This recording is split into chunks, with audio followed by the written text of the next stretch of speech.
शिवानीज किचनमध्ये तुमचं स्वागत आहे। आज मस्त असं पालक पनीर पराठा बनवला होता। म्हटलं तुमच्याबरोबर पण रेसिपी शेअर करावी।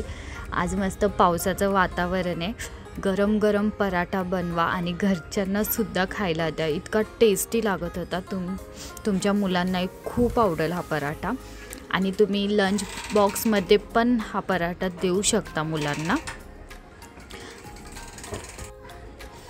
पाणी उकळायला ठेवलं होतं, त्यामध्ये 8 ते 10 पानं पालकाची टाकली। तुम्ही जेवढं पराठ्याचं पीठ लावणार आहे त्या हिशोबाने तुम्ही इथं पालक शिजायला ठेवू शकता। आता मी सपोज ह्याच्यात 4 ते 5 पराठे झाले होते, तर मी इथं 8 ते 10 पानं शिजवली होती।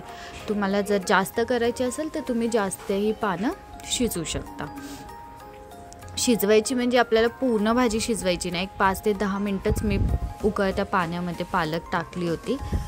आणि आता ही काढून घेऊया पालक। आणि एका साईडला मी बाउलमध्ये थंड पाणी, फ्रीजमधलं थंड पाणी घेतलं होतं आणि त्यामध्ये ते पालक थंड पाण्यात टाकले।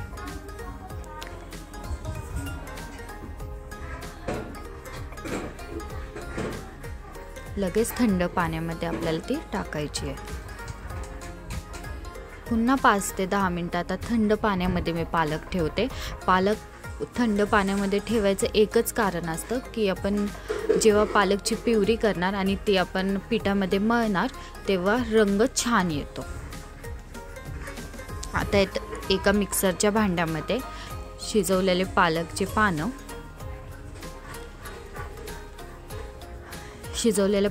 पानं, घेते एका मिक्सरच्या भांड्यामध्ये।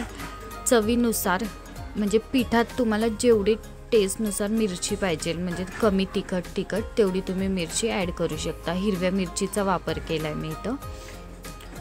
आणि 4 ते 5 लसणाचे पाकळ्या, म्हणजे तुमच्या हिशोबाने लसणाचे पाकळ्या, आणि मी 2च मिरची ॲड केल्यात। जिरं ॲड करायचं आहे थोडंसं। आणि आता ह्याची पाणी टाकून मस्त अशी प्युरी तयार करायची। एका बाउलमध्ये 2 कप मी इथं पीठ घेतलं होतं। मेजर करूनच सांगते म्हणजे तुम्हाला पण अंदाज कळेल। 2 कपामध्ये माझे 4 ते 5 बरोबर पराठे झाले होते। चवीनुसार मीठ ॲड करते। पालकची जी प्युरी तयार केली होती ती ॲड करते आणि तेवढ्याच आपल्याला पाण्यामध्ये पीठ मळून घ्यायचं आहे। आता मी वरून अजिबात पाणी ॲड नाही केलं। आणि जर तुम्हाला लागलंच तर मिक्सरचं भांडं धुवून मग मी पाणी ॲड केलं होतं। व्यवस्थित जसं आपण चपातीला पीठ मळतो त्यापेक्षा थोडंसं घट्ट पीठ मळून घ्यायचं आहे। पातळ जर पीठ मळलं तर तुमचा पराठा व्यवस्थित लाटता येणार नाही। जे आत आपण स्टफिंग भरणार आहोत ते सुद्धा बाहेर निघतं, त्यामुळं थोडंसं घट्ट पीठ आपल्याला ठेवायचं आहे। झाकून 5 मिनिटं साईडला ठेवते। आता जे आपण आत स्टफिंग करणार आहे पनीरची ती तयार करून घेऊया। इथं चवीनुसार मिरची ॲड केल्यात। 2 ते 3 मिरची बारीक कट केला होता, तेलात टाकलं। तेल तापलं नाही आहे तोपर्यंतच टाकलं। आलं लसणाची पेस्ट ॲड केली आहे आणि आता ही 2 मिनिटासाठी परतून घ्यायची।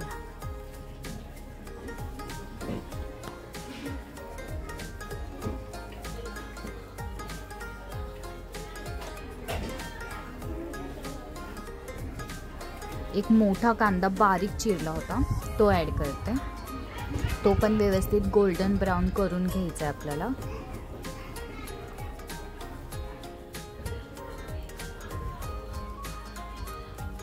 पाव किलो पनीर खिसणीने खिसून घेतलं होतं मी आणि ते तेवढ्या पराठ्यांसाठी मला व्यवस्थित पुरलं होतं। तर पाव किलो खिसलेलं पनीर ॲड करते।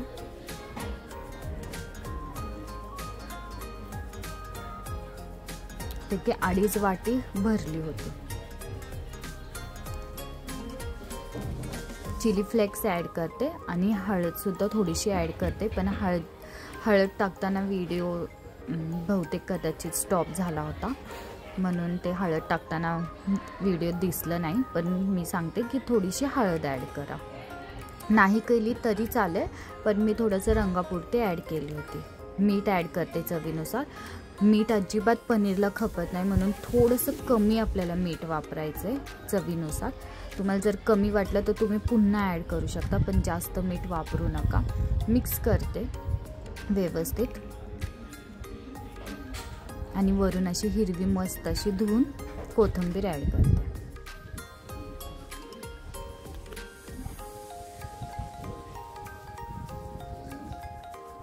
पुन्हा मिक्स करूया आणि आता हे गार करायला ठेवूया.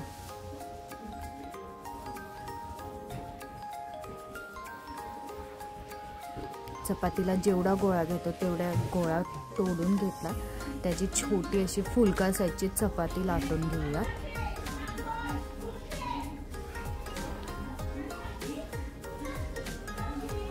खूप मोठी नाही चपाती लाटायची, नाही तर एक साईड आपला पराठा पातळ आणि एक साईड जाड होतो. म्हणून मी बघा फुलका एवढी चपाती लाटून घेतली आहे. त्यामध्ये पनीरचं जे आपण सारण केलं होतं ते टाकते. खूप जास्तही भरू नका, तुम्हाला पराठा लाटता आला पाहिजे. तुम्ही कोणत्याही आकाराचा पराठा करू शकता.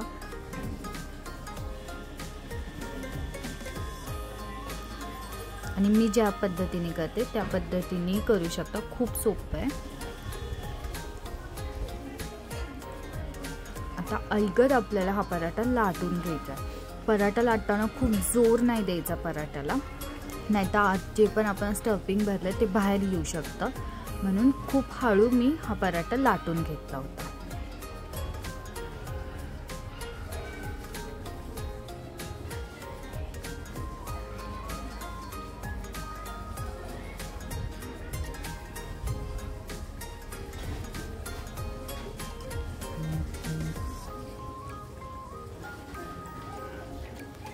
जशी घडी पराठ्याची केली होती तसंच आपल्याला लाटणं फिरवायचं आहे.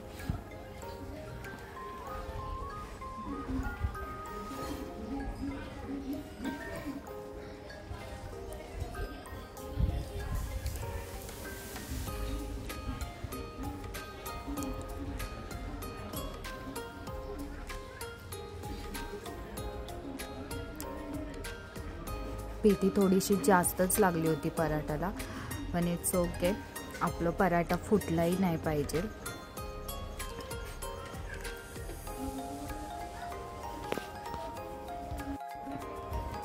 पराठा आपल्याला जाडच ठेवायचा आहे, खूप पातळ पराठा नसतो. पराठा नेहमी जाडच असतो. त्याला व्यवस्थित शेप दिलाय चौकोनी. तुम्ही गोल पण बनवू शकता. एकसारखा सगळीकडनं लाटून घेतलाय पराठा. तवा एका साईडला तापायला ठेवला होता मी ऑलरेडी बारीक गॅसवर. आता पराठा उचलूया आणि तव्याला तेलही लावलं होतं आणि पराठा त्यावर टाकूया. म्हणजे आता मस्त व्यवस्थित आपल्याला पराठा भाजून घ्यायचा.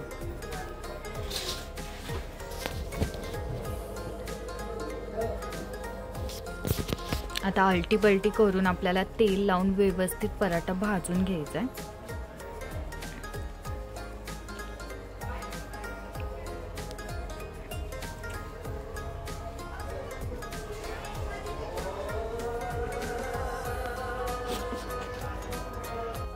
मी तेल लावून पराठा भाजला होता. तुम्ही ह्याच्या जागी बटरसुद्धा लावू शकता, पण मी नंतरनं बटर ॲड केलं होतं.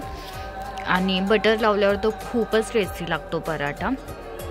व्यवस्थित गोल्डन ब्राऊन होऊस तोपर्यंत आपल्याला पराठा भाजून घ्यायचा आहे.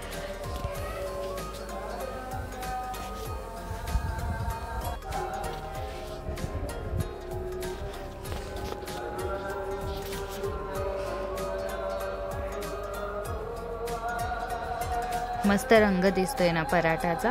ह्याच्यावर मी थोडा पण रंगाचा वापर नाही केला आहे, कारण ऑलरेडी पालकामुळं मस्त असा पिठाला रंग आला होता. आपला जे आपण कणिक मळली होती त्याला मस्त रंग आला होता.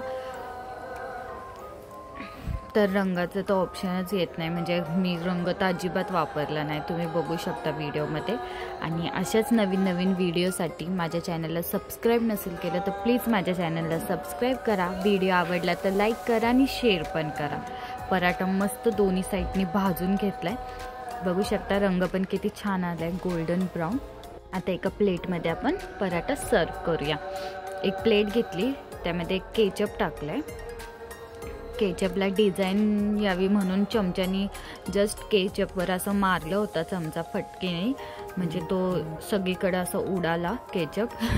आणि मग पराठा ठेवला, त्यावर बटर ठेवलं, थोडंसं मेल्ट केलं होतं बटर, कारण की व्हिडिओ शूट करताना थोडासा पराठा गार झाला होता, म्हणून म्हटलं बटर काय मेल्ट होणार नाही त्याच्यावर, तर मेल्ट केलेलं बटरच त्याच्यावर ॲड केलं दाखवण्यासाठी. जर तुम्ही घरातच करणार आहे तर तुम्ही बटर मेल्ट करून या मग पराठ्यावरच बटर तुम्ही लावू शकता. एन्जॉय करा पराठा. काय वाटलं तर मला कमेंट करून नक्की विचारा. Thank you for watching.